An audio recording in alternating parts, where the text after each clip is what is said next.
ഇന്നത്തെ വീഡിയോ നല്ല അടിപൊളി ഒരു മുളക് കറിയാണ്. ഇന്ന് ഫ്രഷ് ആയിട്ട് ഏട്ട കിട്ടിട്ടോ. അപ്പൊ അത് മുളക് ഇട്ടു.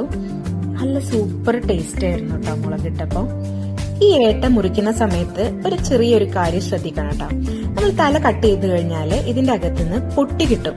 ഇതിന് ഞങ്ങൾ പൊട്ടിന്നാ പറയുന്നത്, എല്ലാരും എന്താ പറയുന്നതെന്ന് അറിയില്ല. പലരും കളയുന്ന ഒരു സാധനമാണ്.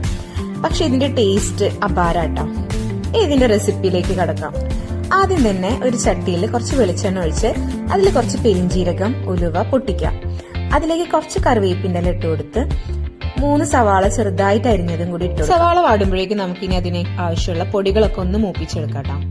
ഇനി ഇതിലേക്ക് കുറച്ച് വെളുത്തുള്ളി ഇഞ്ചി പേസ്റ്റും നമ്മൾ മൂപ്പിച്ചെടുത്ത പൊടികളും കൂടെ ആഡ് ചെയ്യാം. പിന്നെ തക്കാളി നമ്മൾ അരച്ചിട്ടാണ് ആഡ് ചെയ്യുന്നത്. ഞാനൊരു ലേശം ടൊമാറ്റോ പേസ്റ്റും കൂടെ ആഡ് ചെയ്ത് കൊടുക്കുന്നുണ്ട്. ഇനി അതിലേക്ക് നമ്മൾ കുറച്ചു നേരം കുതിർത്ത് വെച്ച കൊടംപുളി ആട്ടോ ആഡ് ചെയ്യുന്നത്. ഇനി ആവശ്യത്തിന് വെള്ളവും 1 ഗ്ലാസ് കഞ്ഞിവെള്ളം കൂടെ ആട്ടോ നമ്മൾ ഇതിൽ ആഡ് ചെയ്യുന്നത്. ഇനി മീനിട്ട് അതിനുശേഷമാണ് നമ്മൾ ഉപ്പ് ആഡ് ചെയ്ത് കൊടുക്കുന്നത്. ഇനി അവസാനം മീൻ വെന്തതിന് ശേഷം കുറച്ച് കറിവേപ്പിന്റെ ഇലയും നല്ല വെളിച്ചെണ്ണയും കൂടെ ഒഴിച്ച് മൂടി വെക്കാം.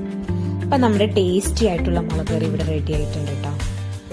അപ്പൊ ഞാൻ വീഡിയോയുടെ തുടക്കത്തിൽ പറഞ്ഞ പൊട്ടിയാണ് കേട്ടോ ഈ കാണുന്നത്. ഇനി ഏട്ട വാങ്ങുമ്പോ ഇതാരും കളയരുതേ. ഞാനിപ്പോ ഷെയർ ചെയ്തത് ഞാൻ പണ്ട് മുതലേ ഉണ്ടാക്കുന്ന ഒരു മീൻകറിയുടെ റെസിപ്പിയാണ്. അപ്പൊ ഇത് ഉണ്ടാക്കി നോക്കിയിട്ട് എല്ലാവരും ഒന്ന് കമന്റ് ചെയ്യണേ. വേറൊരു വീഡിയോയിലൂടെ നമുക്ക്